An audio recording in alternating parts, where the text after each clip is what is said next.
All right, good afternoon, everybody. I think I see people are gathering, so thank you all for showing up.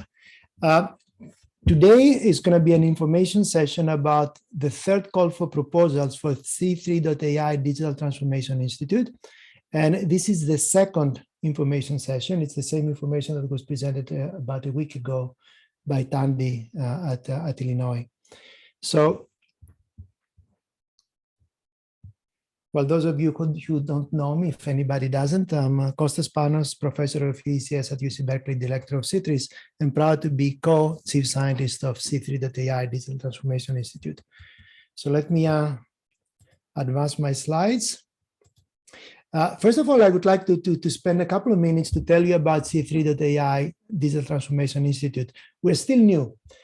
We launched the Institute a little bit less than 2 years ago in May, I believe around April, May 2020.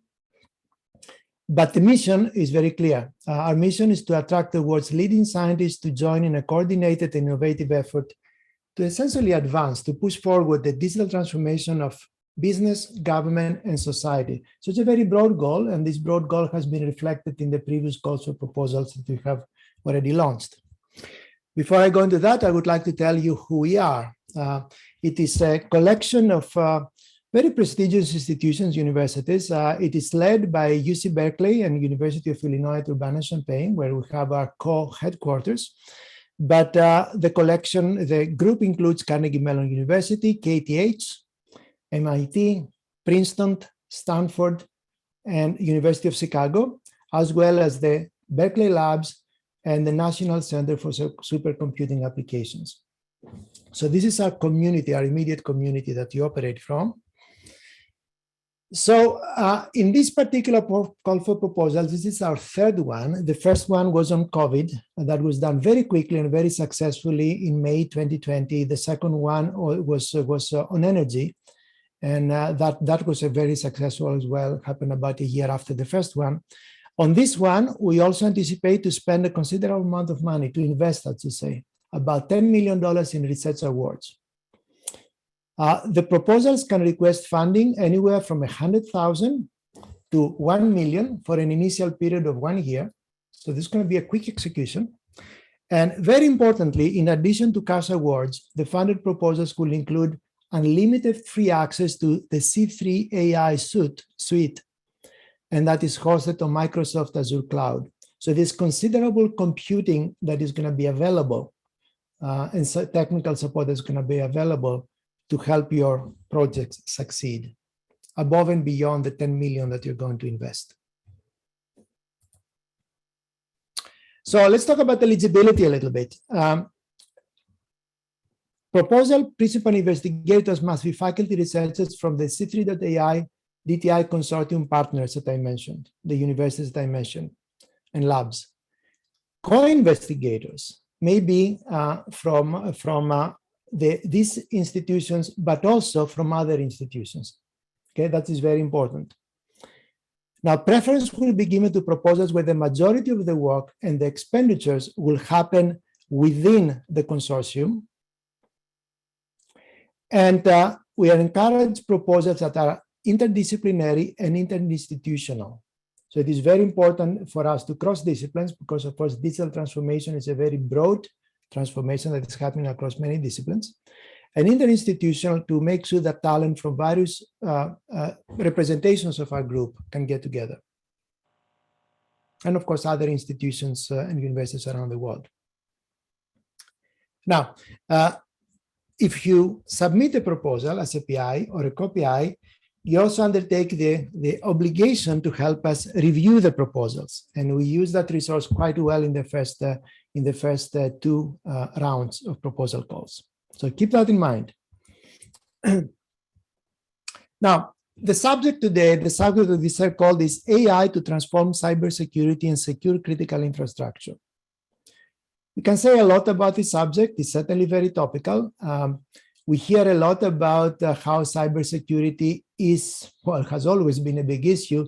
But now, if you look at the critical infrastructure that they depend on, anywhere from government, defense, information systems, energy, telecommunications, financial systems, water, and other critical infrastructures, they so much depend on information technology, and that makes it so much vulnerable to cybersecurity attacks. So this is what this call is about. This call is about applying AI to transform this sector and make it much more secure. Now, there is much more to be said, but I would like to explain that even though we try to describe exactly what we would like to see, this is not meant to be exhaustive. We really want to depend on your imagination and your creativity when you propose work for us, and would like to keep it open. But when we started, we're thinking that AI and machine learning, they present a great opportunity to bring new tools and methods in order to detect, explain, and respond to previously unknown attack vectors. And obviously, we want to lead to better information technology systems and operational technology systems and critical infrastructures by making this application. In the next few slides, you will see perhaps a listing of what we have in mind, but again, this is not meant to be exhaustive. So let's go into that. So these are some of the areas that we thought about, and feel free to add your own. For example, identifying previously unknown malware, ransomware, and so on and so forth using AI. AI-enabled network and system crawlers that can patrol the network and identify persistent access mechanisms, backdoors, and so on and so forth. AI for SNCs and attribution techniques in order to identify the source of the attack. To automate simulated adversarial attacks to see how hard the system might be. Accurately identify and enable the neutralization of phishing attacks. And the list goes on. Change management techniques to make sure that innocent insiders cannot be used, in order to gain access. What else jumps out here? AI techniques using perhaps supervised or even unsupervised learning to provide early detection.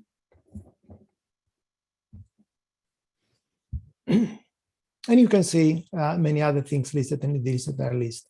The point that we want to make here is we are quite open around the central subject of AI as a means to transform cybersecurity and secure critical infrastructure. We are open to work that might be more of a fundamental network, but also work that might deal with applications. And before I go to the logistics, but I would like you to keep in mind as well that because this is a one-year initial award, we really expect some significant results during this execution. It should be a relatively rapid turnaround. Okay, now let's go to a little bit of some logistics. But before I go to that, since I have Shankar and Srinath on the line, if you guys want to add any words or any information about the technical content, maybe that's a good time to make your comments. Shankar, Srikant? Yes, thank you, Kostas. The question that came up in the previous session is, of those 13 topics or 14 topics out there, most of them are about AI techniques for improving the state of cybersecurity, and only one of the topics is, is about how do you protect the AI algorithms, say from poison data or from other kinds of attacks.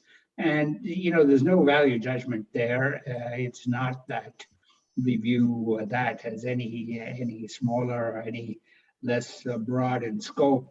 And so, as Kostas pointed out, those topics are areas of interest. They're meant to be suggestions. They're certainly, attribution of attacks. These are all intrusion detection systems. All of those are certainly getting worse and worse. So certainly we would like to have those be front and center, but those are not the only ones. So that's, thank you, Shankar. Shankar has covered it, but I just want to repeat it. Just in the call for proposal says areas of interest to this call include, but are not limited to. And I think that's key. So, of course, we want PIs to think creatively and come up with problems. So we don't want you to be totally limited by what we say. Indeed. And in the previous two calls, we are pleasantly surprised by PIs who introduced novel ideas, and we very much appreciate and enjoy that. Thank you, Shankar and Srikanth. So a little bit about the logistics, just to summarize them. The principal investigator must be from one of the C3.ai DTI institutions. The projects must use the C3.ai suite. A little bit more about that as we continue these presentations. And the PIs or co-investigators agree to serve as reviewers for other proposals submitted to this solicitation. Of course, we'll make sure that there is no conflict of interest. You know, the basic conflict of interest standards will be upheld. For example, we'll be asking you to review proposals from other institutions and making sure, of course, that there is no connection. We'll be encouraging submitters to recommend reviewers, and that can happen very nicely within EasyChair, which is the platform that we'll be using. We'll be investing $10 million for one-year projects, ranging from $100K to $1 million, and no indirect costs are allowed.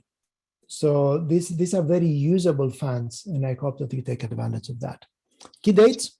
Costas, can I add one thing? Please. So this question was asked to me. I just want to clarify that. So no indirect costs allowed here. Basically, all the participating institutions have agreed that there won't be any indirect costs on these projects. But if you add somebody from an outside our consortium partners, you have to make sure that they also agree to this. This has been a problem in the past. So just to Indeed. be clear. Indeed.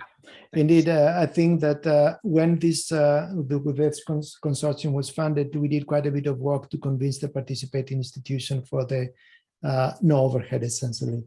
And occasionally, when it comes to participants' co-PIs from other institutions, that's something that they have to be an agreement of one of the kind. We can certainly help you to make that happen. So let us know. Submission deadline, February 7th on EasyChair, midnight of, I think midnight Pacific time or 11:59 p.m. Pacific time on the February 7, 2022. Decisions around March, we work very fast. Funding will start around June, so it is a fairly quick turnaround. No prior experience with the C3.ai suite is required. That's very important. But because we tell you that you must use it. However, we'll provide all the support needed to make that happen. The DevOps team is very experienced by now and available for consultation, and its members can be embedded in research teams at no cost to the PIs. Now, projects that leverage other sources of funding are very much welcome. We're going to talk a little bit more later about what the DevOps team can do for you. Review criteria. Well, there are some binary criteria, and then most of them are qualitative. The binary criteria must be, as I mentioned before, the lead PI has to come from the participating institutions, and the proposals must plan to use a C3.ai suite. Now, beyond that point, the proposals will be peer-reviewed on the basis of scientific merit, prior accomplishments of the PIs and co-PIs.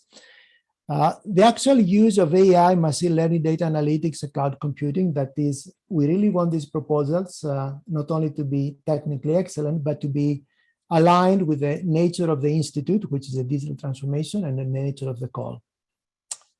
And interestingly, I want you to pay attention to the last bullet. We are interested in putting this technology out to society. So the suitability for testing your methods at scale is going to be a criterion that you're going to use in judging your proposals. Again, no prior experience is needed for the C3.ai suite. Will be available to help you. And we already mentioned that outside funding is fine. These are now a little bit more of the logistics, the link through which you can submit that. Of course, that's also on our website when the proposal call is mentioned. Those of you not familiar with EasyChair, you'll find it, well, quite easy to use. We'll be asking you, once you go through the actual preparation according to the platform, to also save the proposal in PDF and upload it as a single PDF. 11:59 p.m. February 7, 2022. Announcement in March, start in June. And if you have questions about anything that relates to this call, from eligibility to preparation to what kind of research award level you should be planning for, please reach out. You can do that through this general email that reaches out to all of us, and we can answer your questions.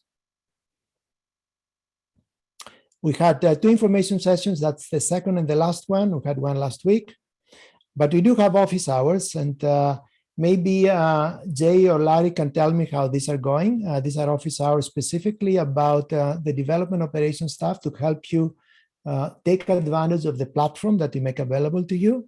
So Larry and Jay, can somebody comment on how this is going? Yeah, I'll be happy to. Yeah, so we have office hours every Tuesday, as stated there. Our DevOps team is available during those office hours, and it's a great opportunity for you to get questions answered about how the C3.ai suite works. You know, how a particular problem that you might want to execute on that suite might be best tackled, and things like that. So they're a great resource. You'll get to learn who they all are. And I think, as Kostas will probably talk about later, those team members are also available for embedding into your teams, so at no cost to you. So it's really something that's very worth it for you to do. Talk to these folks, figure out what they know, and figure out how they can help you to execute your project using the C3.ai suite. Indeed. And just to remind you, this is the 3rd time around we're doing this, so everybody in the team is getting more experienced and more tuned to the needs, of our PIs. So Jay, I have a question. I think somebody emailed me this question. So if you can make it to office hours, how does somebody reach the DevOps people? Right. Yeah. If you can't make it to the office hours, you can certainly email the email list that we have set up, proposals at C3DTI.ai, which I think will be on the slides later. There we go. It's on the bottom of this slide here. Yep. So if you have any questions, please feel free to send an email to that address, and that comes to Larry and myself, and then we'll get it routed to the right folks so that they can reply back to you. Thank you, Jay and Srikant. So for full details, of course, there is already a page up that describes this call for proposal. Again, this is the email to reach us all. Please note it down. And let's talk a little bit about the computing resources. Now, our awardees will be given unlimited access, I believe, to C3.ai Suite and C3.ai Ex Machina. It's providing private customizable deployments for awardees, and again with embedded support, real people to talk to you and even be part of your team as you execute. Low and no code AI deployments. This is really meant for people to, especially in the application domains, to take advantage of these tools, that they don't have to invent things from scratch. Scalable data and processing from multiple dynamically updated data sources. Schedule and event-based processing, Jupyter Networks notebook support, Python and R, visualization dashboards. It's quite powerful.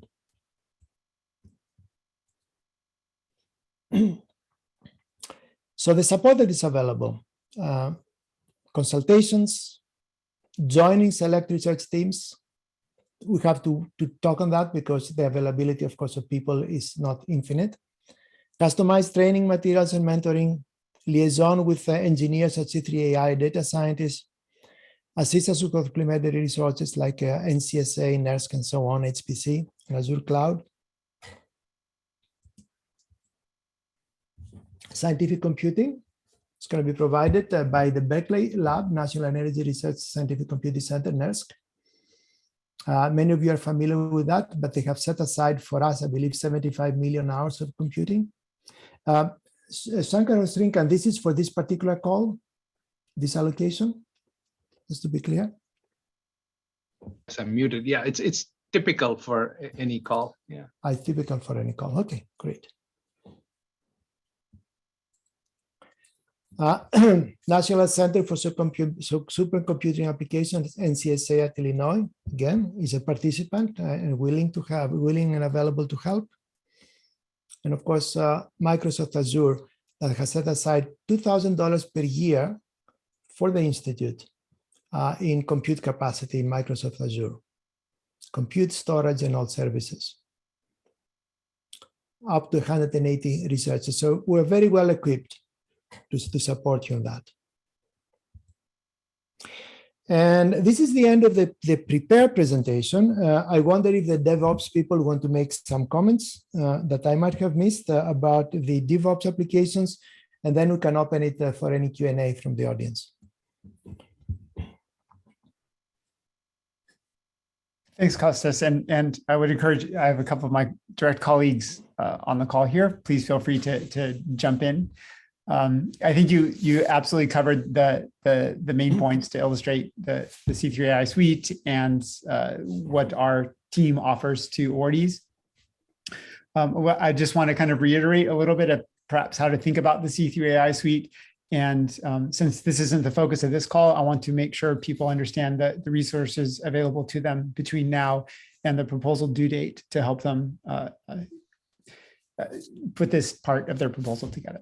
So the C3.ai platform, it offers, really, we think of it as an integrated collection of services that support the AI ML workflow. So that's from the data through the algorithms to the UI. So the data includes data ingestion services, data integration, cleaning, a nice abstraction layer to the data to present it to your algorithms.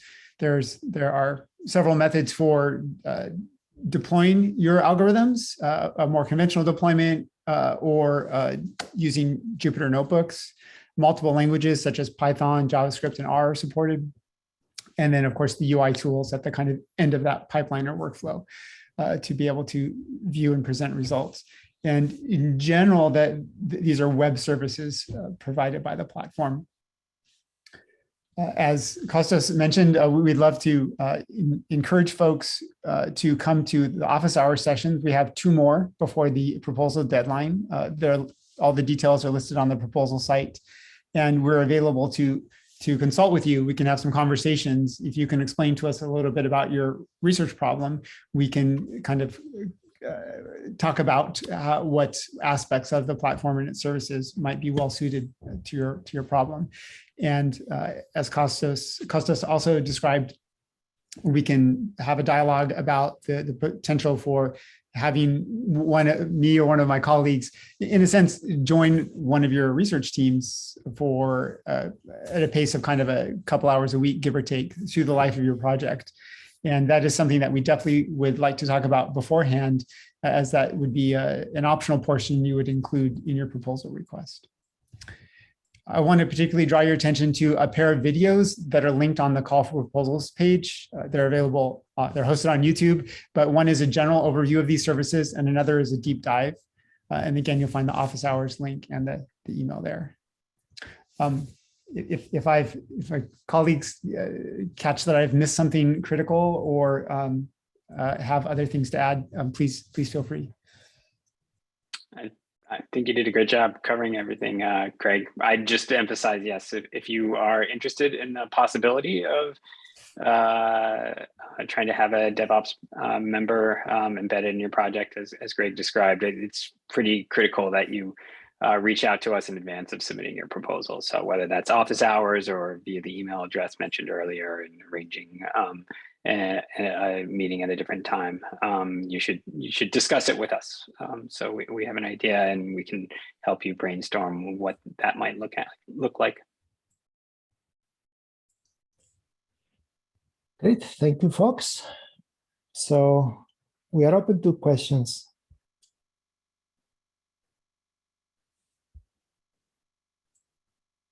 Or any other comments from the team that you feel you'd like to add. I got a few questions by email. Can I read them out? And yes. You and Shankar, I'll pretend to be the researcher, and you and Shankar and Tandy could answer. One question was, are single PI proposals allowed? Even though it says it's encouraged that it's multidisciplinary, multi-university, are single PI proposals allowed? Yes, Yeah. Is that what you said, Shankar? yes, yes. Yeah. I That's think these are all suggestions. I don't think we are trying to be legalistic about. The only thing we'd like is if you're submitting a big proposal, please talk to us. Yeah, and that was the other question. What is a big proposal? Do you want us to talk to you? The question said about 500K, or it's only for $1 million proposals? I think so. I would say 500K and above, it will be very advisable to talk to us. Okay. And the third question was, are blockchains considered critical infrastructure? I got this question too, and it could be as emerging infrastructure, the financial infrastructure of the future. Yeah, and attacks on blockchains would be interesting, in my opinion. Yeah, I agree. I mean, it is not now, but it certainly could become a big vulnerability as it takes hold. Right, I agree. Yeah.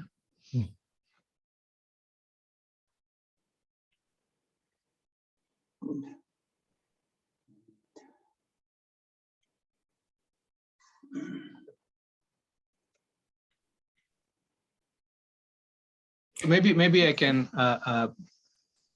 ask for clarification from the DevOps team. So what exactly does embedding, this question also came up, what exactly does embedding a person on the team mean? Are they a co-PI, or what would they be doing exactly?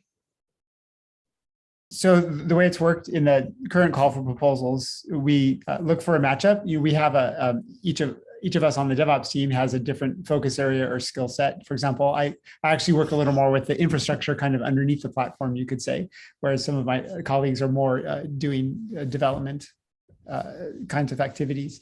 And the way it's looked like is there often sort of perhaps standing working meetings where the DevOps member or maybe a couple of us, depending on the various as the needs of the research team evolves. But one or two or maybe three of us will meet weekly with a PI, co-PI, and or a graduate student, whoever's doing the hands-on work with the platform, and kind of share some of that work. Sketch out solutions, do some of the coding, contribute code together, things like that. So does that kind of paint a picture? It's more than consulting. They'll actually be part of the project. So that's yeah. Actually, working on designing and implementing the technical, the compute solution, and we've got folks on our DevOps team, and say graduate students who are just, for example, even just literally both submitting code to the same code repository and deploying to the platform, in working in concert. Yeah. And I would just add to that, what it does not mean is that the DevOps team member or members would do all of the C3 side platform use.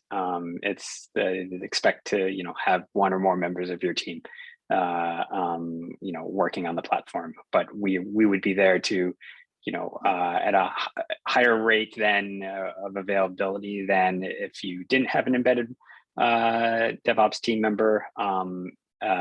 Be able to help guide that, and as Greg said, potentially help co-develop, but it's a lot of it would be a lot of guidance and maybe initial architecture and solutions.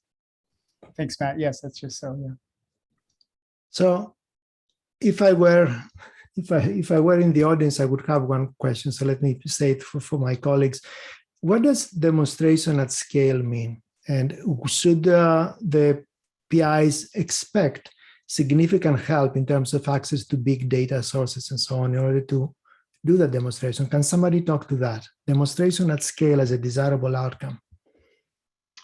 I think it is incumbent on the PIs to come up with the data. So I think they should. I think one of the criteria is that we should use they should be able to use the C3.ai software platform and the Azure computing platform.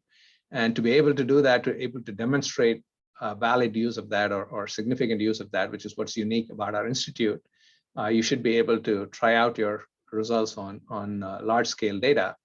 And sometimes we may be able to help get this data, but not always. In the COVID case, we created a data lake, but we did not do so for the second call for proposals. So I guess part of the challenge is to also say, what data you're going to try it on, whether it's large scale enough that you would benefit by using the C3.ai/Azure platform.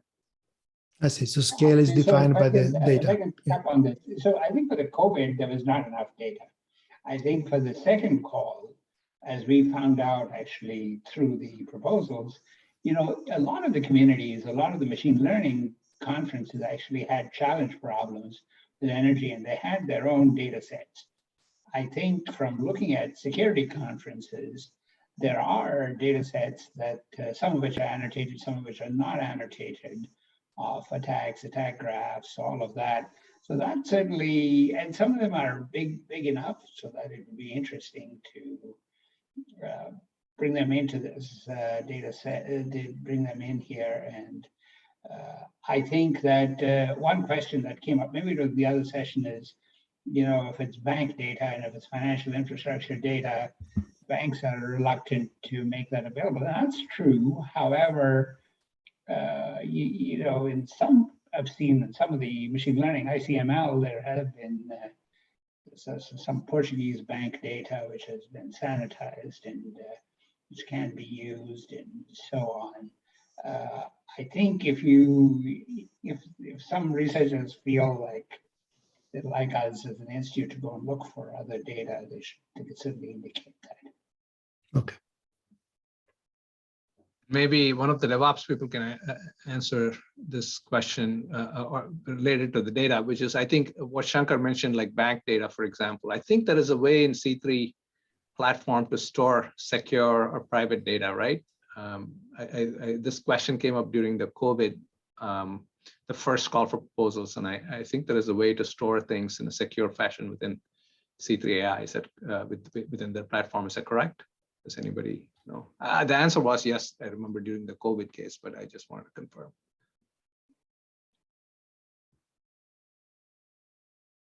So the answer is yes. In every case, you want to understand the requirements, specific requirements that are on the data, but there are various ways to isolate access and to log access and so on. Mm-hmm. Okay, thanks.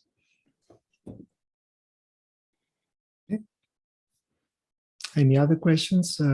Maybe Tandy, from your own session, something that you might want to reflect on here? I don't think that there was anything that got asked that I think needs to get asked again and answered. Okay. All right. So I understand that this has been recorded and we'll put it online. And I understand that there is plenty. All of this is going to be linked to the call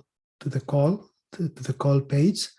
So I hope that all the people who are interested have access to that, and all of us will be available via email as a group or individually to help. Shankar, can you reflect on the deadline? The deadline has been set, right? Because we heard. Let me just say, the deadline is February 7th. I think that a lot of you have to tell your university-sponsored projects offices before that deadline. But they don't have, the sponsored project offices themselves don't need to submit the proposals. The proposals can be submitted onto EasyChair, but it's good to have got it scrubbed with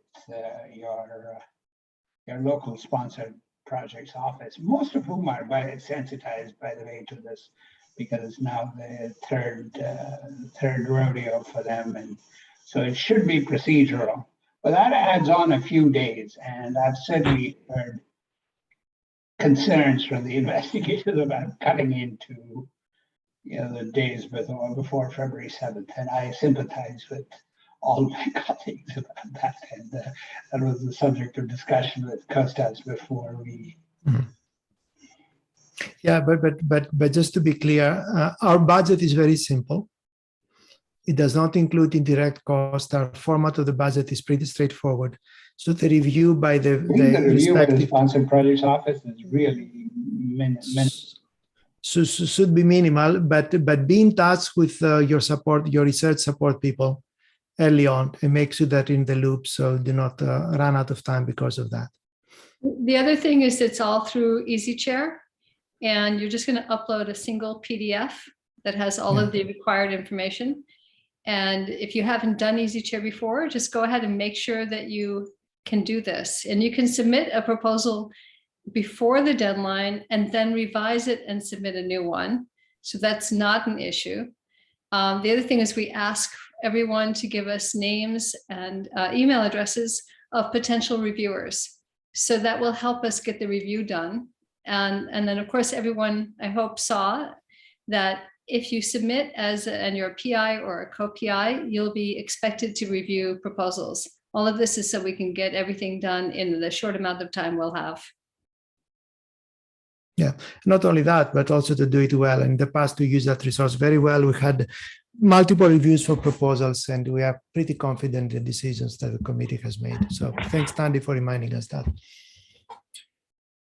All right. If we do not hear any other concerns, questions, or requests for information in general for advice, we can close the meeting. The recording is going to be up, and Larry, you can make sure you can distribute all the links and anything else. Larry and Jay distribute the links and everything else to all the people who might be interested. And we'll certainly be available, and we'll be looking forward to review your proposals. Thank you, Kostas.